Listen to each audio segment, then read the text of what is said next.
मो चाकराणी अधिकांश समय राति अधरे मो ससुर रूम को जाऊला। मु किंतु यह बुझीपार नी जे मो चाकराणी और ससुर भितर कौन चली।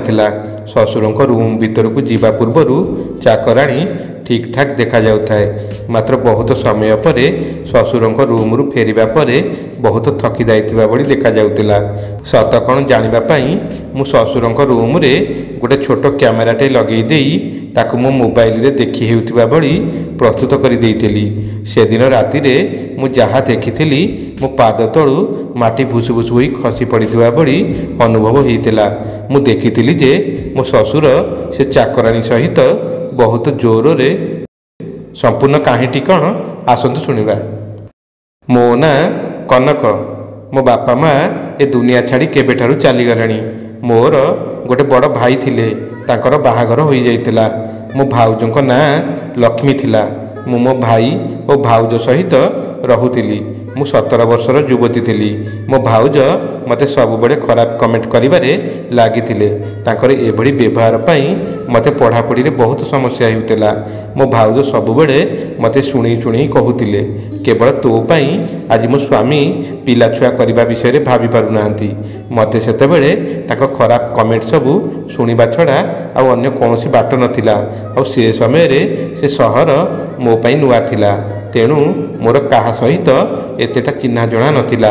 एमिति खराब कथा सब शुणी मु बड़ होइथिली। मते जेतेबेले 19 बसंत छुँला मु पढ़ा बंद करी मो भाई भाउज सेतेबेले मो पई बाहागर खोजाखोजी रे लागी पड़िथिले। आ बहुत शीघ्र से माने मो पई गोटे उपयुक्त बर पात्रटीए ठीक करि नैथिले। किंतु से माने मो भाभी स्वामीर फोटो मते देखै नथिले, जहा सहित मोर बाहागर हेबाकु जाउथिला। बाहागर दिन मु मो स्वामी को देखिथिली। से देखिबाकू बहुत हैंडसम और हसखुरा स्वभावर थिले। तांको ना केदार। मो सासू घरे मो सासू नथिले, केवल मो स्वामी ससुर और गोटे चाकराणी रहुथिला। चाकराणी ना मालती थिला। श्रद्धारे समस्ते माल माल बोली डाकुथिले। सी आम ससुर घर समस्त कार्य करुथिला और सेइटारे ही रहुथिला।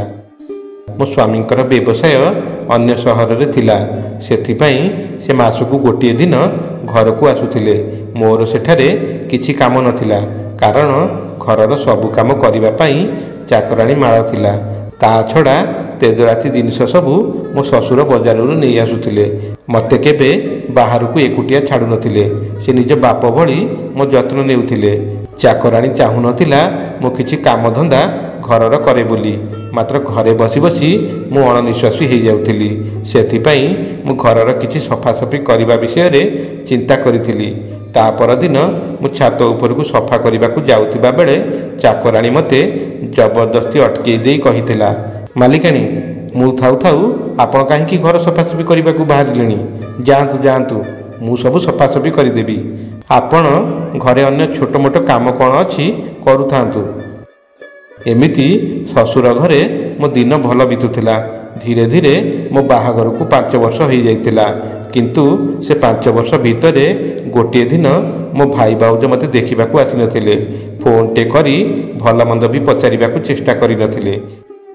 गोटे दिन ससुर घर तेजराती जिनिस किणाकिणी उद्देश्य रे बजार जाइतिबा बेले भाई भाउज हठात देखा हो जाइतिले। ताको सहित 4 वर्षर कुनी पुओटीए थिला। से पुओ ताको निजर बोली से माने ससुर को कथा चढ़े से दिन कहिथिले। ससुर घर को आसिला परे बजार रू आनिथिबा जिनिस पत्र थौथिबा बेले भाई भाउज बजार रे देखा होइथिले बोली मते कहिथिले। आ तांकर कुनी पुओ सहित देखा होइथिला बोली मते जणैथिले। ससुरंक ठारू कुनी पुओ विषय रे खबर पाई मु से दिन बहुत कांदिथिली। निजकु निजे कोसी होउथिली। गोटिए बोली भाई मोर मते बाहा करे देइथिबारु तांकर दायित्व मुंडरू गला बोली भाबी नै मो ठारू आजी दूरे जाई मते भूली जाइचंती। तांकर 4 वर्षर पुओटीए अछि, अथच मु आजी पर्यंत किछि जानि नाही।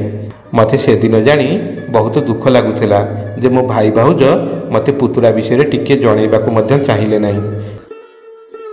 सेथिपाई मो पुतुरा को देखा करी ता सहित टिके कथा हेबा पाई भाई को फोन लगैथिली। किंतु मो फोन सेपटू केही हेले उठेले नहीं। ଏହା ଭିତରେ ମୋ ବାହାଘରକୁ 5 ବର୍ଷ ବିତି ଯାଇଥାଏ। ପ୍ରାୟ ସମୟ ମୋ ସ୍ୱାମୀ ରାତିରେ ଡେରିରେ ଘରକୁ ଫେରିଥାନ୍ତି। ତେଣୁ ମୁଁ ତାଙ୍କୁ ଅପେକ୍ଷା କରି ଅନେଇ ରହୁଥିଲି। କାହାକୁ ଅପେକ୍ଷା କରିବା କେତେ ଯେ କଷ୍ଟ ସେଇଟା ଅନୁଭବୀକୁ ବେଶ ଭଲ ଭାବେ ଜଣା। ସେଦିନ ବି ମୋ ସହିତ ସେଇଆ ହେଇଥିଲା। ମନ ଭୁଲେଇବା ପାଇଁ ମୁଁ ଯେତେବେଳେ ମୋ ରୁମ୍ରୁ ବାହାରି ବାହାରକୁ ଗୋଡ଼ କାଢ଼ୁଥିଲି, ସେତେବେଳେ ଆମ ଘରର ଚାକରାଣୀ ମାଳ ମୋ ଶ୍ୱଶୁରଙ୍କ ରୁମ୍କୁ ଯାଉଥିବାର ମୁଁ ଦେଖିଥିଲି। ଏତେ ରାତିରେ ଚାକରାଣୀ ମାଳ ଶ୍ୱଶୁରଙ୍କ ରୁମ୍ରେ କ'ଣ କରିବାକୁ ଯାଉଛି ମୁଁ ଜାଣିବା ପାଇଁ ସେଠାରେ ଅପେକ୍ଷା କରିଥାଏ। ବହୁତ ସମୟ ପରେ ମାଳ ଶ୍ୱଶୁରଙ୍କ ରୁମ୍ରୁ ଛୋଟେଇ ଛୋଟେଇ ଆସୁଥିବାର ମୁଁ ଦେଖିଥିଲି। ସାରା ଶରୀର ଝାଳରେ ଓଦା ଓ ସେ ଅଣନିଶ୍ୱାସୀ ହୋଇ ଧପଉଥିବା ଭଳି ମନେ ହେଉଥିଲା। ମନର ପ୍ରଶ୍ନକୁ ଆୟତ୍ତରେ ନ ରଖିପାରି ମୁଁ ସେଦିନ ମାଳ ଶ୍ୱଶୁରଙ୍କ ରୁମ୍ରୁ ବାହାରି ଆସୁଥିବା ବେଳେ ପଚାରି ଦେଇଥିଲି, ଆଲୋ ମାଳ, ତୁ ଶ୍ୱଶୁରଙ୍କ ରୁମ୍ରେ ଏତେ ସମୟ ଝାଳ ନାଳ ହୋଇ କ'ଣ କରୁଥିଲୁ? ସିଏ କହିଥିଲା, ନାଇଁ ମାଲିକାଣୀ, ବଡ଼ବାବୁଙ୍କର ଗୋଡ଼ ଆଣ୍ଠୁଟା ଏଇ କେତେ ଦିନ ହେବ ବହୁତ ଦରଜ ରହୁଛି, ତ ସିଏ ମୋତେ ଏମିତି ମଝିରେ ମଝିରେ ମାଲିସ କରିବାକୁ ଡାକନ୍ତି।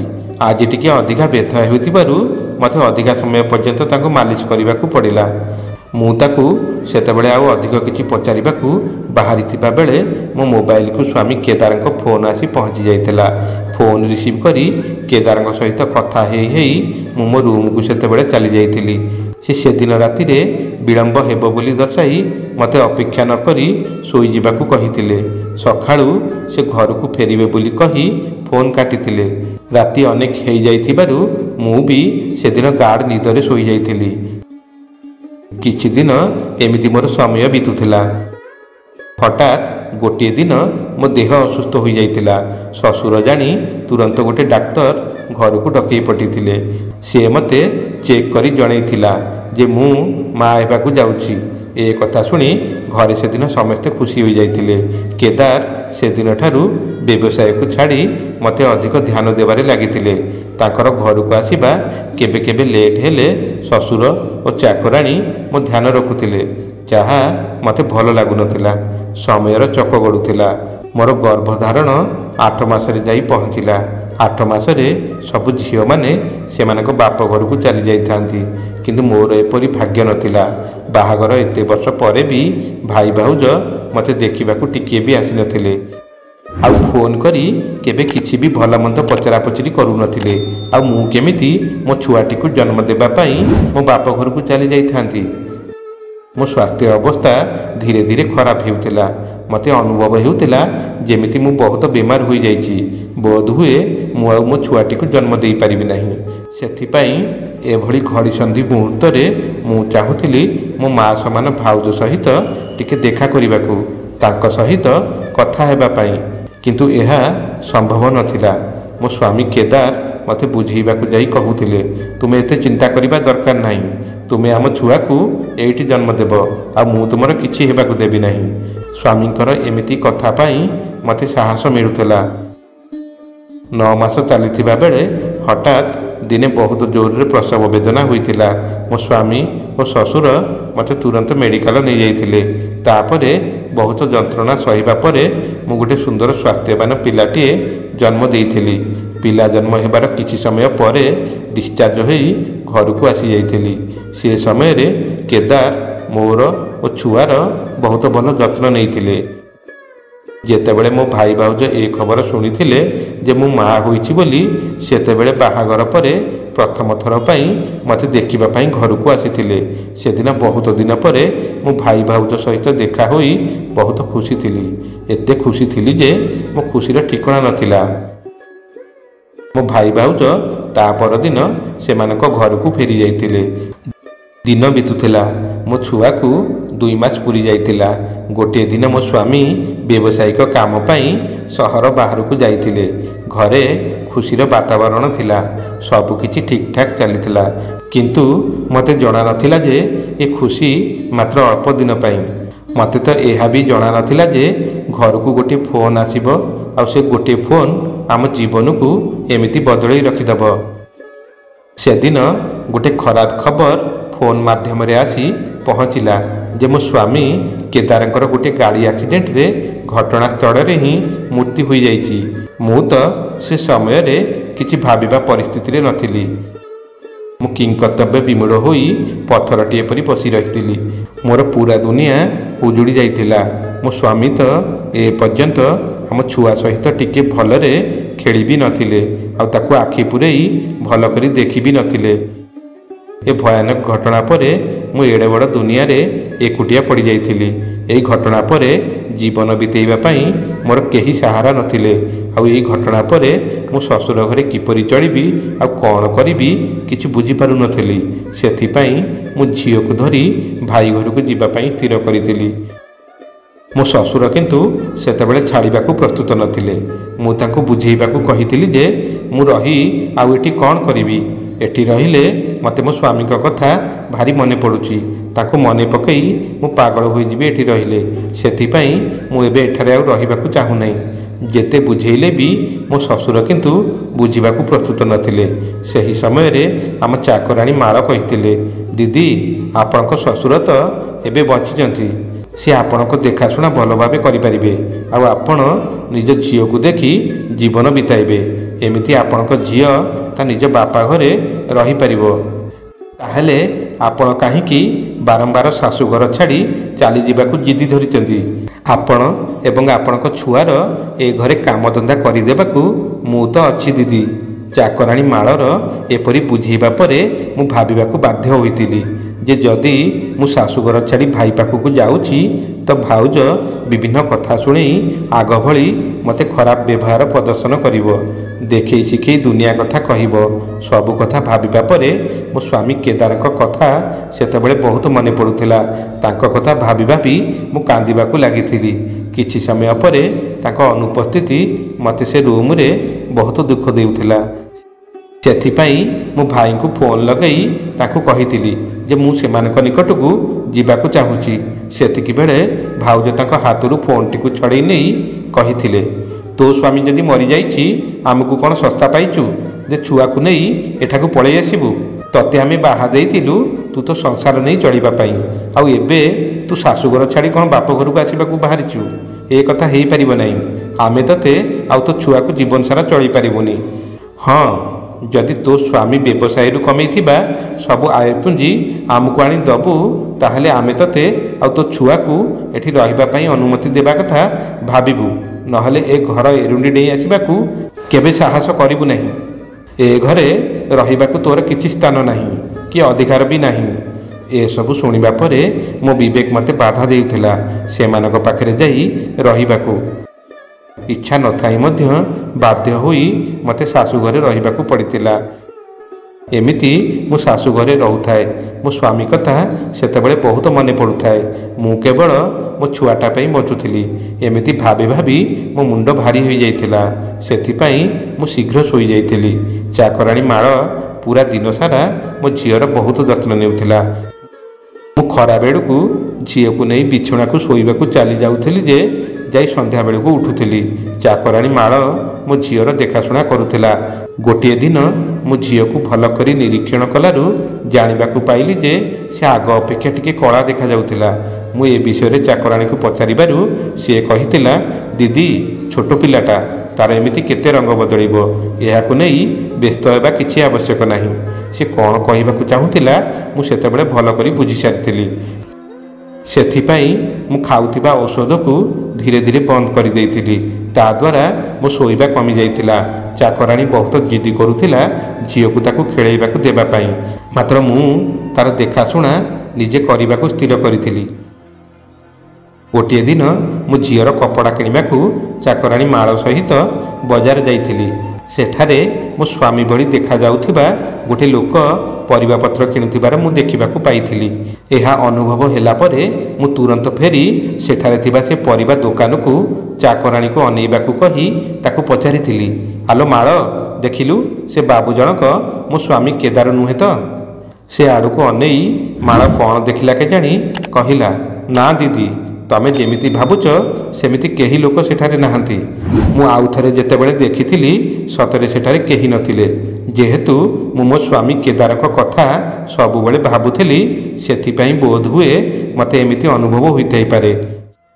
ସେଦିନ ରାତିରେ ମୁଁ ଶୋଇଥିବା ବେଳେ ମୋତେ କାହିଁ ତଣ୍ଟି ଶୁଖିଯିବା ଭଳି ଲାଗିଥିଲା। ମୁଁ ଉଠି ପାଣି ପିଇବାକୁ ବୋତଲ ଖୋଜିଲା ବେଳକୁ ବୋତଲରେ ପାଣି ନଥିବାରୁ ବାହାରକୁ ଯାଇଥିଲି ପାଣି ପିଇବା ପାଇଁ।